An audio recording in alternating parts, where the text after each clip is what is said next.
Բարև ձեզ, Ստեփան Գրիգորյան, YouTube-յան ալիքի մասնակիցներ, այսօր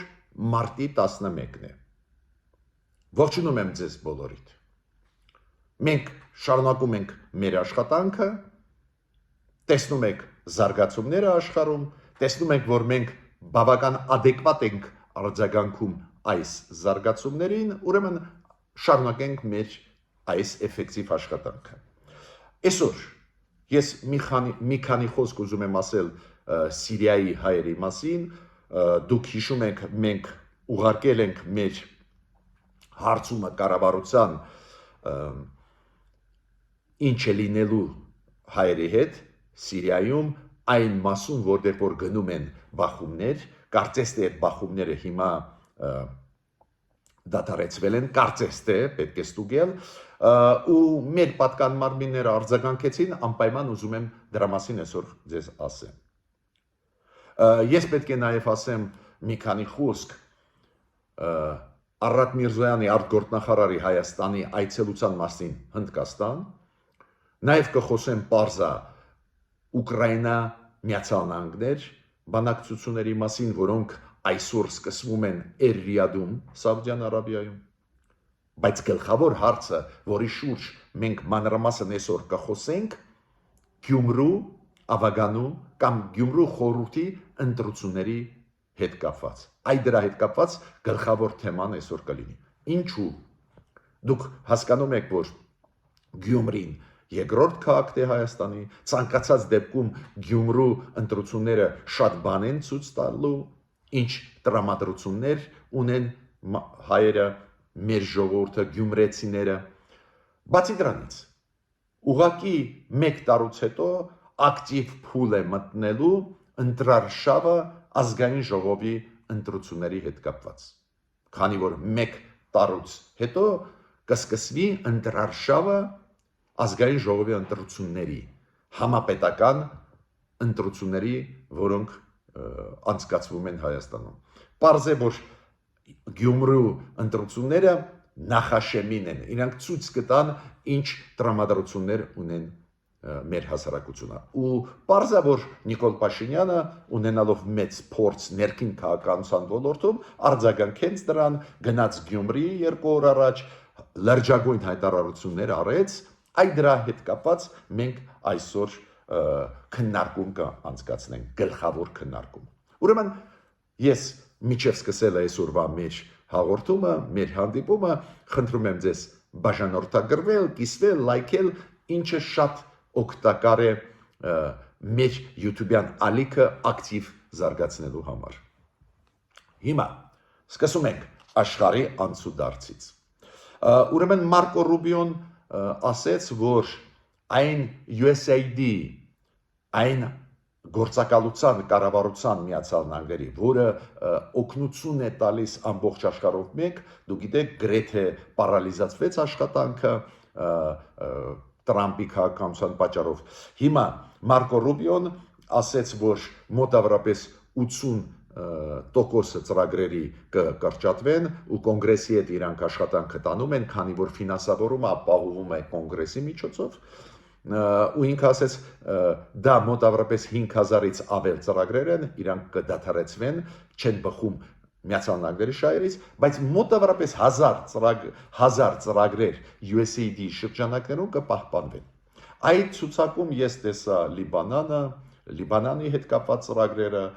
ծրագրեր կապված Եգիպտոսի հետ, ես տեսա ու հույսով եմ, որ նաև մի մասը ծրագրեր Հայաստանի հետ կապված կպահպանվեն, բայց չեմ տեսել ցանկում մեր կառավարությունը հույսով եմ պարզաբանում կտա մեզ։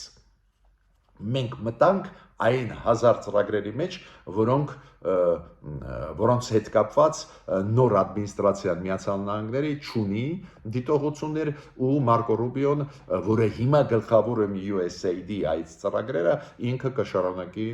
այդ 1000 ծրագրերը 1000 հատ ծրագրերը աշխարհով մեկ իրականացնել։ Նորից կրկնում եմ, ես տեսել եմ այդ ծրագրերի մեջ Լիբանանի հետ կապված ծրագրերը, Եգիպտոսի, չգիտեմ Հայաստանը մտնում է դրա մեջ թե ոչ, բայց մենք պետք է ամեն ինչ անենք, որ այն ծրագրերը, որոնք նախատեսված էին իրականացնել 2025 թվին, դու գիտեք այդ ծրագրերը հաստատված էին Բայդենի ժամանակ, որ այս ծրագրերը այս տարվա մոտավորապես 140 միլիոն դոլարի, որ անպայման իրականացրել։ Մյուսը մի հարցը կապված նրա հետ, որ հիմա այսօր սկսվում են բանակցություններ Միացյալ Նահանգներ Ուկրաինա, ու դա շատ լավ է, որ սկսվում են բանակցություններ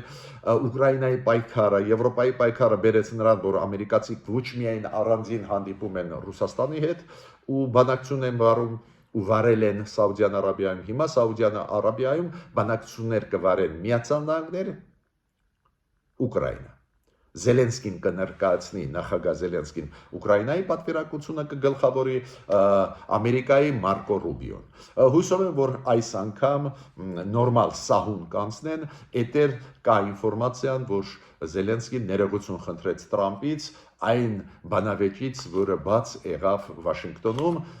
Զելենսկին պարզ է շարժվում է իր պետության շահերից, պարզ է ուզում է մեղմացնել այն բացասականը, որը կար, մի կողմից պաշտպանեց շահերը իր երկրի, մյուս կողմից ասում է, չէ, մենք սխալ արեցինք, արի Ամերիկա ձեզ հետ լավ աշխատենք, դա լավ բան է, բայց հետաքրքիր է ռուսական արձագանքը, ուրեմն Մարիա Զախարովան հայտնի մեզ համար, արտգործնախարարության Ռուսաստանի պաշտոնական ներկայացուցիչը ասաց, որ ամերիկացիք ասեցին, որ ուկրաինացիների հետ հանդիպումից հետո պետք է հանդիպեն նաև ռուսների հետ, Ռիադում մենք այս ձևի ոչ մի հայտ չենք ստացել ամերիկացիներից։ Պարզ է խանդի տեսարան են ցուցադրում ամերիկացիների նկատմամբ, քանի որ Ռուսաստանը պարզ է հույսով էր, որ ամերիկացի կլուծեն հարցերը Պուտինի հետ շրջանցելով Ուկրաինայի շահերը, կարծես թե չի ստացվում։ Հիմա Սիրիա։ Դուք գիտեք, որ Սիրիայի պաշտպանության նախարարը այդ նոր կառավարությունը, որը Դամասկոսում նստած է, նշանակեց Սիրիայի պաշտպանության նախարարին Խասան Աբդել Գանիին։ Այդ Խասան Աբդել Գանիին հայտարարեց, որ այն ռազմական օպերացիան, որը անցկացվում է Լատակիայում, Տարտուսում, այդ կողմերում, դադարեցվեց ալավիների դեմ, քանի որ լուծեցինք մեր հարցերը ու Ասադի կողմնակիցներին ջարդեցինք։ Ստեղ ես պետք է ասեմ, որ մի մասը ալավիներից պահկվեցին ռուսական ռազմաբազաներում, Պեսկովին հարցրեցին դա ինչ է նշանակում, Պեսկովը ասեց մենք դա չենք մեկնաբանում, ձեզ ասեմ ինչի հետ է կապված, Ռուսաստանը պարզ է ուզում էր, որ ապակայունացվի Սիրիան, քանի որ իր ազդեցությունը զրոյացավ ու նոր կառավարությունը Սիրիայի պահանջում էր Ռուսաստանից դուրս բերել իր զորքերը Սիրիայի տարածքից, Լատակիայից, Տարտուսից ու դա է պատճառը, որ Ռուսաստանը պարզ է ալավիներին աջակցեց, որ ըմբոստանան ու հիմա պարզ է այդ մարդիկ պահկվում են Ռուսաստանի բազայում, ես կասկած չունեմ, որ այդպես էր զարգացումը գնում, բայց ցանկացած դեպքում լավ կլինի, եթե դադարեցվեն այս ջարդերը, որոնք եղել են, քանի որ տուժում են հասարակ մարդիկ, նաև հայերը դժբախտաբար։ Հիմա դուք գիտեք, որ մենք նաև բարձրացրել ենք մեր կառավարության առջև հարցը ինչ է անում Հայաստանը, արտգործնախարարությունը հայտարարությունով հանդես եկավ, որ ուշադիր հետևում է Սիրիայում ընթացող process-ների, մեր հյուպատոսությունը Ալեփում գտնվող աշխատանք տանում է Սիրիայի այսօրվա կառավարության հետ եւ հայերի հետ, նույնը մեր դեսպանատուն Դամասկոսում նաև աշխատանք տանում է, այս է պատասխանը ու ուշադիր հետևում ենք ու ըստ դրա մենք քայլեր կանենք, մենք նաև ունենք կարևոր ինստիտուտ, որը կոչվում է Սփյուռքի հետ կապված ներկայացիչ, լիազոր ներկայացիչ կամ բանագնացը, Սփյուռքի հետ կապված պարոն Սինոնյանը, այս Սփյուռքի հետ կապված մեր ինստիտուտը արեց մի շարք քայլեր ու հայտարարեց, որ ֆիզիկապես դուրս բերել դեր հայերին անհնար է ռազմական գործողությունների պատճառով, բայց մենք պատրաստ ենք, երբ որ հանդարտվի քայլեր անել ու այն հայերին, ովքեր համաձայն են դուրս գալ Սիրիայից, տեղափոխել Հայաստան։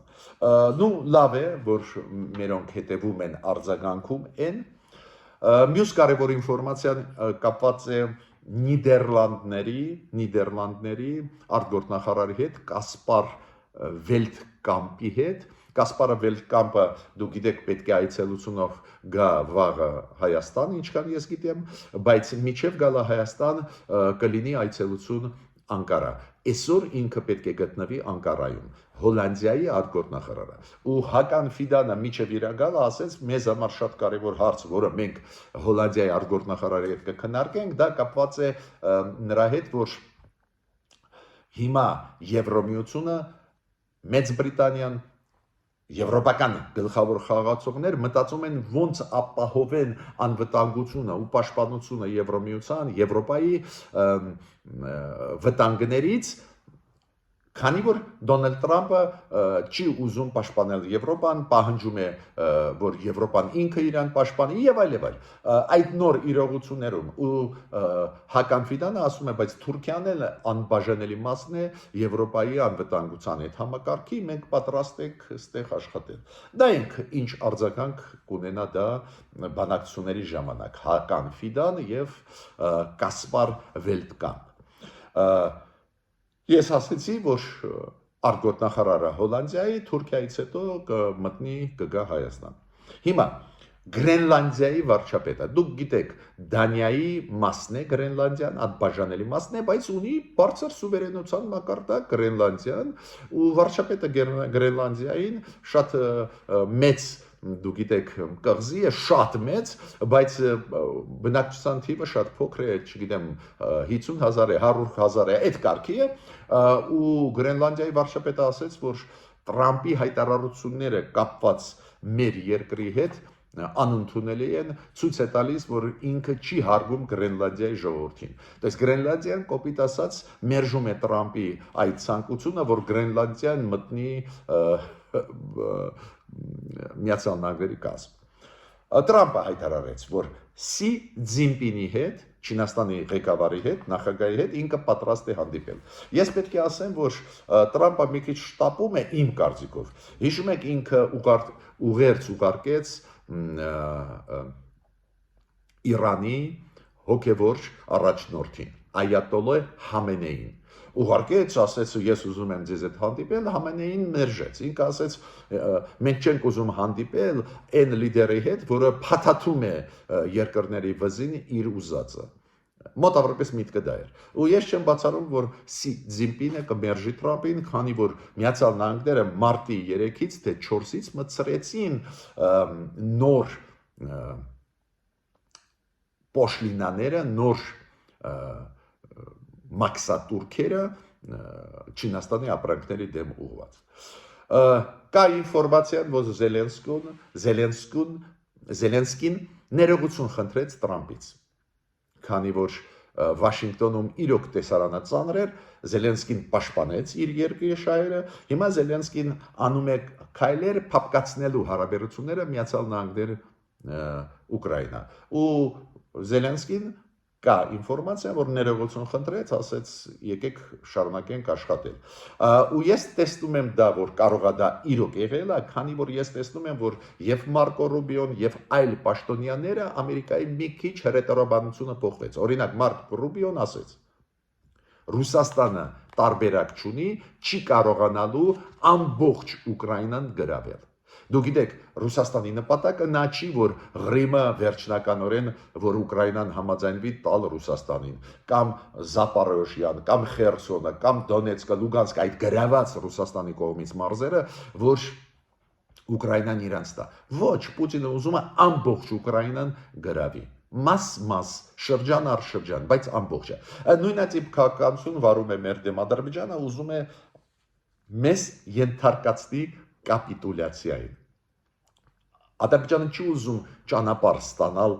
Նախիջևանից Ադրբեջան։ Ադրբեջանը ուզում է վերահսկել մեր ճանապարհները։ Այն նույնատիպ քաղաքականություն վարում է Ռուսաստանը Ուկրաինայի դեմ։ Ու շատ կարևոր է, որ Մարկո Ռուբիոն հասկացավ դա, ադմինիստրացիան Տրամպի հասկացան դա, ու ասում են, չէ, Ռուսաստան, դու շանս չունես գրավելու։ Մյուս կողմից այո, իրանք ասում են անպայման Զելենսկին նաև պետք է պատրաստ լինի ինչ-որ փոխզիջումների եւ այլ, բայց դա շատ կարևոր է, Զելենսկին կարողացավ մի կողմից պաշտպանել իր շահերը իր երկրի մյուս կողմից ներողություն խնդրելով, պատկացնելով այդ հակասությունները ամերիկացիների հետ, բերեց նրան, որ Միացյալ Նահանգները հաշվի են առնում Ուկրաինայի շահերը։ Գոնե վիզուալ դա երևում է, չգիտեմ խորքերում ոնց է։ Ու ինչով դա արտահայտվեց։ Այսօր սկսվում են Սաուդյան Արաբիայում Ամերիկա-ուկրաինական հարաբերությունները, բանակցությունները։ Ուկրաինայի կողմից նախագահ Զելենսկին բանակցություններին կմասնակցի, Ամերիկայի կողմից Մարկո Ռուբիոն։ Շատ կարևոր այցելություն կատարեց Արարատ Միրզոյանը, մեր արտգործնախարարը Հայաստանի Հնդկաստան։ Ես մի քանի մեջբերումներ կբերեմ իր այցելության ժամանակ մի ելույթ ինքը ունեցավ, կա խորհուրդ Հնդկաստանի խորհուրդ արտաքին հարաբերությունների հարցերով, այդ խորհրդում ինքը ելույթ ունեցավ, այնտեղ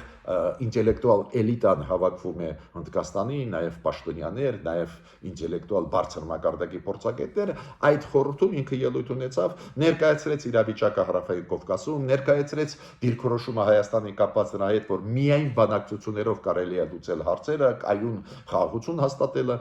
ինքը պատմեց այն ճանապարհը, որը մենք անցանք Ադրբեջանի հետ դելիմիտացիա դեմարկացիայի հարցերով, նաև այն ճանապարհը, որը անցանք Ադրբեջանի հետ պատրաստելով խաղաղության պայմանագիր, որտեղ որ 15 կետեր համաձայնեցված են, երկուսը չեն համաձայնեցված, որ դեմարկացիա դելիմիտացիա անցնում է Ալմատայի հռչակագրի շրջանակներում, ուրեմն հստակ սահմանները կան Հայաստանի,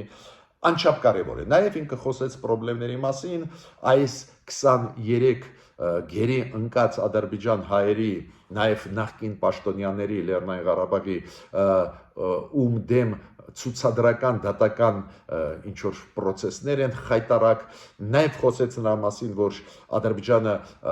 Հայաստանի տարածքի նկատմամբ պահանջներ ունի, այդպես կոչված արևմտյան Ադրբեջանի այդ նարատիվի միջոցով, շատ դա կարևոր էր, որ ինքը պատմեց հայ-թուրքական այդ զարգացումների հետ կապված process-ի, նաև կարևոր է, որ ինքը պատմեց շատ ինտենսիվ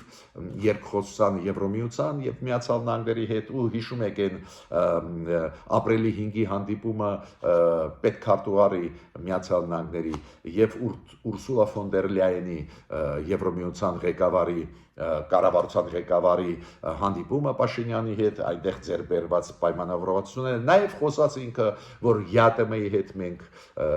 մեծ առևտուր ունենք, նաև պլանավորում ենք Կենտրոնական Ասիա, Չինաստան ուղղությամբ աշխատել, այդ ամեն ինչը ինքը ներկայացրեց ու ասեց, որ մենք բալանսավորված քաղաքականություն ենք վարում։ Ես ճիշտն ասած կողմնակից էլ օգտագործել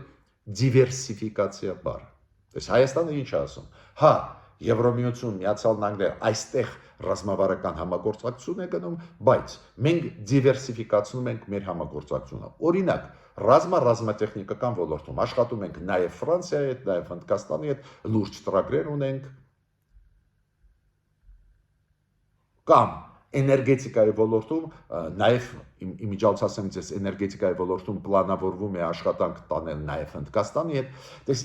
դիվերսիֆիկացիան իմ կարծիքով ավելի ճիշտ տերմին է, բայց ինքը ասեց բալանսավորված քաղաքականություն ու ստեղ է, որ ես ուզում եմ ասել մերոնց։ Համաձայն լինելով բոլոր թեզերի հետ, որոնք հնչեցրեց Արարատ Միրզոյանը Հնդկաստանում, այնուամենայնիվ մի փոքր ավելի շատ բողոքել Ադրբեջանից։ Քանի որ իրոք Ադրբեջանը պատրաստվում է հարձակման, իրոք Ադրբեջանը ագրեսիվ տրամադրված է։ Այն process-ը, որը գնում էր Բայդենի ժամանակ, դադարեցվեց։ Ադրբեջանը հիմա չի վախում, Թրամփը չի դնում նպատակ ստիպել Ադրբեջանին ստորագրել խաղաղության պայմանագիրը, ուրեմն դա ստիպում է միայն Եվրոպան, դա հերիք չի ճնշելու Ադրբեջանին ստիպելու խաղաղության ճանապարհով գնալ։ Ուրեմն մի փոքր ես ավելի շատ կքննադատեի Ադրբեջանի դիրքորոշումը այսօրվա։ Հիմա ես միջև անցնեմ գլխավոր հարցի կապված Նիկոլ Փաշինյանի ելույթի Գյումրիում ու Գյումրու ավագանու ընտրությունների, Գյումրու խորհրդի ընտրությունների հետ կապված միջև անցնելը, Ես պետք է ասեմ, որ իրոք շատ շնորհակալ եմ ձեզ, որ դուք ակտիվ մասնակցում եք, աջակցում եք, շնորհակալ եմ Ջուլիետա Ավակյանին, Քրիստինային Կալիֆոռնիայից, Եվգենիա Չակարյանին, Արմեն Վարդապետյանին, Ալվարդ Արությունյանին, Արաքս Դերհովանեսյանին, Արտաշես Ստեփանյանին, Վարուժան Դերոնյանին, Գրեգ Կաչիկյանին, բոլոր այն մարդկանց, ովքեր եւ ակտիվ են, գրում են հարցեր, նաեւ աջակցում են մեր ալիքին։ Շատ կարևոր դեր է խաղում մարդիկ, ովքեր ակտիվ չաթում են մասնակցում, երբ որ պրեմիերան գնում է իմ ելույթների, իմ հանդիպումների, ձեզ այդ չաթում շատ ու շատ մարդիկ ակտիվ են, իրանց անունները նաև ուզում եմ տալ, Լուսինե Ալեքսանյան, Լյուբա Ազատյան, Սաթիկ, Բենո Արուստամյան, Յանա Բարսեղյան, Նարին Սարգսյան, Մարիետա Արաքելյան, Տամարա Այդինյան, Գագիկը, Հովսանա Ադամյան, Վարդկեսը։ Շնորհակալ եմ ձեզ բոլորիդ ու բարբերաբար ձեր անունները տալիս են, քանի որ մեծ թվով ակտիվ մարդիկ եք, դա զարգացնում է մեր YouTube-յան ալիքը։ Դա տալիս է շանս, որ մեր հասարակությունը եւ Հայաստանի Հանրապետության բոլոր քաղաքացիները եւ սփյուռքայությունը զինված լինեն օբյեկտիվ ինֆորմացիայով։ Հիմա անցնում են գլխավոր մեր հարցին։ Իրոք Նիկոլ Փաշինյանը սկսեց զբաղվել Գյումրու ընտրություններով։ Ինքը գնաց Գյումրի, Կիրակի օրներ, եթե չեմ սխալվում, այնտեղ ելույթ ունեցավ։ Դուք գիտեք, Գյումրու ապագանու ընտրությունները պետք է անցնեն մարտի 30-ին, 9 կուսակցություններ կամ դաշինքներ առաջադրվեցին, հիմա ուրիշ տարբերակ չկա։ Բազմակուսակցական հիմունքով են անցնում օրենքի համաձայն Գյումրու ընտրությունները։ 9 ցուցակներ կան, նաև այդում քաղ պայմանագրի ցուցակ կա ու այնտեղ մի մարդ գլխավորում ցուցակը։ Էլի 8 կամ դաշինքներ կամ կուսակցություններ էլի 8 ցուցակներ ներկայացրեցին։ Ուրեմն ընդհանուր 9 ցուցակներ են, նաև այդում Նիկոլ Փաշինյանի կուսակցության ցուցակն է, քաղ պայմանագրի ցուցակն է։ Ու Նիկոլ Փաշինյանը գնաց, կոպիտ ասած, բացեց այս ընտրաշավը։ Օֆիցիալ ընտրաշավը սկսվում է մարտի 15-ից։ Կուսակցությունները, ովքեր առաջադրել են ցուցակը, պետք է հաղթարեն 4%-անոց շեմը, որ մտնեն Գյումրու խորհուրդ։ Դաշինքները պետք է հաղթարեն 6%-անոց շեմը։ Ու այնտեղ այդպես է, 6 կուսակցություններ առաջադրեցին ցուցակներ ու առաջի դեմքերին այդ ցուցակների եւ 3-ը դաշինքներ են։ Օրինակ, Եվրոդաշինքը առաջադրեց Լևոն Բարսեղյանին, մեզ բոլորիս կողմից շատ ճանաչված փորձագետի, շատ հայտնի փորձագետի։ Ուրեմն պայքար կգնա 9 ցուցակների միջև։ Ու գյումրեցիք պետք է գնան ընտրեն ի օգուտ նրան քվեարկեն։ Նորից կրկնում եմ, ընտրարշավը կսկսվի մարտի 15-ից, շեմը դուք իմացաք։ Հիմա Նիկոլ Փաշինյանը գնաց Կիրակի օրը Գյումրի, ունեցավ ելույթ այս ընտրությունների հետ կապված ու ուղեց մեզ բոլորիս։ Ես հիմա չեմ կրկնի իր ելույթը, բոլորդ հիշում եք, ես կասեմ գլխավոր միտքը ուղերձի ինչու մեր, որ բոլոր այս մյուսները 8 ցուցակները դա կապված են նախկինների հետ, ինքը անուններ տվեց, ազգանուններ չտվեց, հիշում եք ինքը ասեց Վարդանիկ, Սերժիկ, Ռոբիկ, Միշիկ, անուններ չտվեց, մենք ենթադրում ենք ում ինքը նկատի ունի, ուրեմն առաջի հերթին նախկիններին, նախկին իշխանություններին ինքը նկատի ունի, ինքը չբացեց այդ անուններ, ազգանունները, մենակ անունները տվեց, ու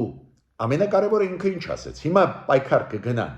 քաղ պայմանագրի ցուցակի միջև ու քաղ պայմանագրի կողմից առաջադրված դեմքի միջև եւ այն 8-ի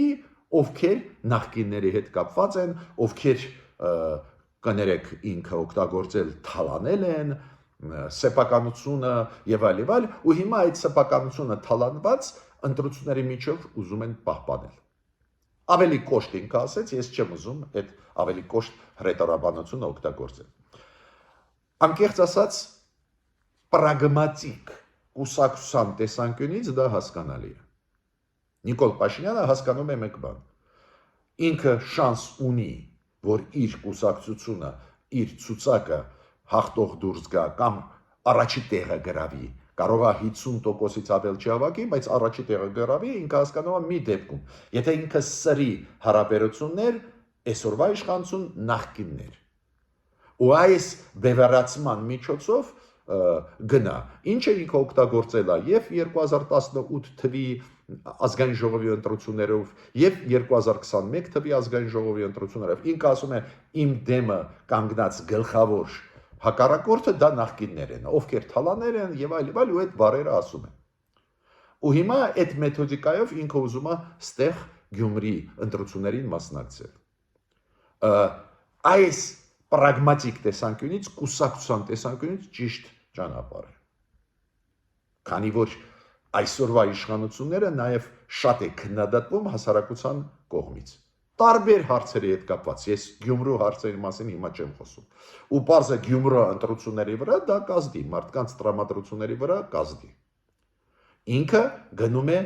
բևեռացմանը։ Ինքը ասում է այն նախկինները ու այդ 8 տեխնացու, որը կա բացի ԿՊ-ից, իրանք բոլորը նախկինների հետ կապված են, մենք պայքարում ենք նախկին կոռուպցիոներների հետ։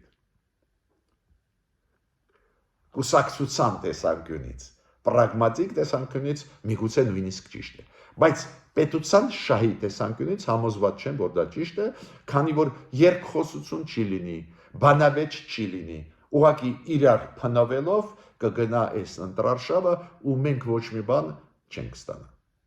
Երկրորդ ասպեկտը կա, ինքը ինձ շատ զարմացրեց, որ Նիկոլ Փաշինյանը գոնե մի բառով չառանձնացրեց Եվրոդաշինքի 3 պրոեվրոպական կուսակցությունների դաշինքի ցուցակի մասին, որը գլխավորում է Լևոն Բարսեղյանը։ Մարկո, որը ամբողջ իր պայքարը միշտ ուղղում էր նախկինների, նախկին թալանչիների դեմ։ Եղել է 9 տարի Գյումրու ավագանո անդամ ու անընդհատ քննադատել է նախկին իշխանություններին։ Բայց ոչ մի բան Նիկոլ Փաշինյանը իրանց մասին չասեց, ինքը ընդհանուր փաթեթի մեջ իրանց էլ մտցրեց։ Միջներ իմ կարծիքով, եթե պարզա նախկիներին պետք է քննադատես, նաև Նիկոլ Փաշինյանը ճիշտ անում, որ քննադատում է, նաև Լևոն Բարսեղյանը քննադատում է, բայց շատ կարևոր է ինձ համար օրինակ, որ բանավեճ գնա, քննարկում գնա ԿՊ-ի տեխնացուի եւ Լևոն Բարսեղյանի միջև։ Լևոն Բարսեղյանը մեծ փորձ ունի, գրագետ մարդ է, հենց տեղական ինքնակառավարման հարցերում ու ես կգերադասեի, որ Գյումրու ավագանու ընտրությունները, Գյումրու խորհրդի ընտրությունները անցնեն այս բանավեճի մեջ, այլ ոչ թե իրար փնովելով, իրար խիստ քննադատելով։ Խիստ քննադատությունը միշտ էլ կլինի այդ բաղադրիչում, այդ ընտրարշավի ժամանակ։ Բայց մեզ նաև պետք է, որ ծրագրերով մարդիկ հանդես գան ու ծրագրային վեճ լինի։ Հիմա, բայց այնուամենայնիվ ես պետք է ասեմ, որ Նիկոլ Փաշինյանը հետո մի օր ուշ իր Telegram ալիքում դրեց շատ կարևոր նյութ, շատ կարևոր մտքեր, ինքը ասեց այս մարդիկ, ովքեր ուզուրպացրեցին իշխանությունը Հայաստանում, իրանք ամեն ինչ անում էին, որ մենք չունենանք անկախ պետականություն։ Ամեն ինչ անում են, որ նույնիսկ այսօր չունենանք ֆորմալ պետական անկախություն։ Կիսում եմ իր հետ այդ կարծիքը 100%-ով։ Բայց ուզում եմ ասել Նիկոլ Փաշինյանին, տարբեր երկրներում այս հարցերը տարբեր ձևերով են լուծվում։ Երբ որ դրսից կա ազդեցություն, ասենք Ռուսաստանը դրսից ամեն ինչ անում էր, որ Հայաստանում ստեղ պրոռուսական ուժերը իշխեն, իրանց ուղղակիորեն տակ պարկած։ Բայց տարբեր պետությունները այդ հարցերը տարբեր ձևերով են լուծում, ոչ միայն սրելով հարաբերությունները նախկինների հետ, տարբեր ձևերով։ Օրինակ, կարող եմ ասեմ մեկ օրինակը կամ 2-3 օրինակներ։ Ֆրանսիան եւ Գերմանիան։ Դուք գիտեք, Գերմանիայում անցան ընտրությունները այս տարվա փետրվարի 23-ին, Ֆրանսիայում անցած տարի, եթե չեմ սխալվում, օկտեմբերին։ Հիշում եք, այս ընտրությունների ժամանակ Ֆրանսիայում եւ Գերմանիայում գրեթե առաջի պլան դուրս են գալիս պրոռուսական ուժեր, բաց պրոպուտինյան ուժեր։ ծայրահեղ աչեր, Մարի Լիպեն Ֆրանսիայում, այլընտրանք Գերմանիայի համար Գերմանիայում, բայց իրանք ոնց լուծեցին այդ հարցը, այդ ուժերի դեմ քրեական գործեր էին հարուցվել, ապացույցներ բերվել են ինչ կապ իրանք ունեն Ռուսաստանի հետ, ոնց են ֆինանսավորվում, ու իրանց օրենքների համաձայն այդ ուժերը ընկնում էին մեծ տուգանքների տակ, լրջագույն ճնշման տակ էին քաղաքական, դիվանագիտական եւ այլ, ու դա բերեց արդյունքի, նույն Գերմանիայում, նույն Ֆրանսիայում, այնուամենայնիվ առաջի տեղերը զբաղեցրեցին պրոդեմոկրատական ուժեր։ Դες այդ պրոռուսականներն էլ երկրորդ, երրորդ տեղերը զբաղեցրեցին, դա անսպասելի էր, բայց այնուամենայնիվ կոալիցիաներ կարողացան ստեղծել ու Գերմանիայում կոալիցիան կստեղծվի մոտ օրերս ու կունենանք նորմալ վարչապետ Գերմանիայում։ Ռումինիան ավելի կտրուկ լուծեց հարցը։ Ռումինիայում դուք գիտեք, Կելին Ջորջեսկու պրոռուսական տեխնացուն անցած տարի նոյեմբերին հավաքեց 23% չանցկացնելով ոչ մի հանդիպում։ Ու դա առաջացրեց կասկած ու հատուկ ծառայությունները Ռումինիային սկսեցին ուսումնասիրել։ Պարզվեց Ռուսաստանը ֆինանսավորել են այդ մարդուն ու ամենակարևորը ֆինանսավորել են այդ բոտերը, այն սոցցանցերը, որոնք ստեղծեցին իր շուրջ տպավորություն, որ իբր ինքը ձայներ ունի։ Ավելին Ռումինիան հասկացավ, որ ու դու գիտեք Ռումինիայում չեղյալ համարվեցին անցած տարվա ընտրությունները, այսօր մայիսի 4-ին առաջի փուլը այդ ընտրությունների նախագահական կլինի։ Երկրորդ փուլը 18 մայիսի, գիտեն, որ մեկը առաջի փուլով չի կարի, բայց իրանք տեսան, որ այդ Կելին Ջորջեսկու այնուամենայնիվ հայտարարություններ անում է պրոպուտինյան, ասում է, որ ՆԱՏՕ-ից պետք է դուրս գա, դες քիչ է որ ինքը խախտում է օրենքները Ռումինիայի ֆինանսավորվում են դրսից, բայց բացի դրանից ապակայունացնում է երկիրը։ Իրենց անվտանգությունը կապված է ՆԱՏՕ-ի հետ, Միացյալ Նահանգների հետ, այդ մեծ գաղտնիք չի։ Ու գիտեք ինչ արեց կենտրոնական ընտրական հանձնաժողովը։ Հաշվի առնելով օրենքի խախտումները, չգրանցեց այս մարդու տեխնացությունը։ Ուրեմն ինչ եմ ուզում ասել Նիկոլ Փաշինյանի։ Մենակ հրապարակային ելույթներով չի դա։ Եթե վարչապետը ասում է, որ մենք ունենք լուրջ մտահոգություններ, որ դրսից ինչ որ ազդեցություն կա ընտրությունների ժամանակ, Telegram կանալում ինքը բաց ասեց, որ այն ուժերը, ովքեր ուզուրպացրեցին իշխանությունը Հայաստանում նախկինում, իրանք դրսի պատվեր էին կատարում Հայաստանը փաստորեն զրկելով անկախությունից եւ այլ, բարձա դրսից ովքեր ունեին ազդեցություն այն ժամանակ միայն Ռուսաստանը։ Հասկանում եմ, բայց այդ դեպքում նաեւ այս մարդկանց, ում Նիկոլ Փաշինյանը մեղադրում է թալանի մեջ, որ իրանք գնում են ընտրությունների Գյումրիում, որ այդ թալանը մարսեն եւ այլ, ուրեմն պետք է նաեւ օրենքը միացնել։ Դες թող ուսումնասիրություն կատարվի, այդ որ տեխնացուներ այսօրվա այդ 9 ցուցակների, որ տեխնացուները կամ որ ցուցակը ուղղակիորեն Ռուսաստանի տակ է ֆինանսավորում, պետք է ուսումնասիրել, մենակ խոսալով, որ դա չլինի։ Բայց նորից կրկնում եմ, Գյումրու ընտրությունները անչափ կարևոր են։ Ոչ միայն դրա պատճառով, որ Գյումրին երկրորդ քաղաքն է, մեր մշակույթի կենտրոնն է, մեր սպորտի կենտրոնն է։ Գյումրին շատ համով քաղաք է, ժողովուրդը շատ լավն է, հումորով, նաև ավանդույթ պահպանող։ Ոչ միայն դրա պատճառով, երկրորդ քաղաքն է Երևանը։ Նաև այն պատճառով, որ Գյումրու ընտրությունները ցույց կտան ինչ կարող է լինել 1 տարուց հետո, երբ որ սկսվի նախընտրական արշավը ազգային ժողովի ընտրություններին 2026 թվականի մայիսի։ Ուրեմն ես կողմնակից եմ, որ Գյումրու ընտրությունները մրցակցային լինեն, որ իշխող ուժի տեխնացուն բանավիճի այլ տեխնացուների հետ ու առաջի հերթին Լևոն Բարսեղյանի հետ, որը գլխավորում է այն ցուցակը, որը առաջադրեցին Եվրոդաշինքը, որ նաև որակ լինի այդ քննարկումների ժամանակ, ոչ միայն քննադատություն նախկինների նկատմամբ, որը անհրաժեշտ է ու պետք է անել, նաև այն դեմոկրատական ուժերի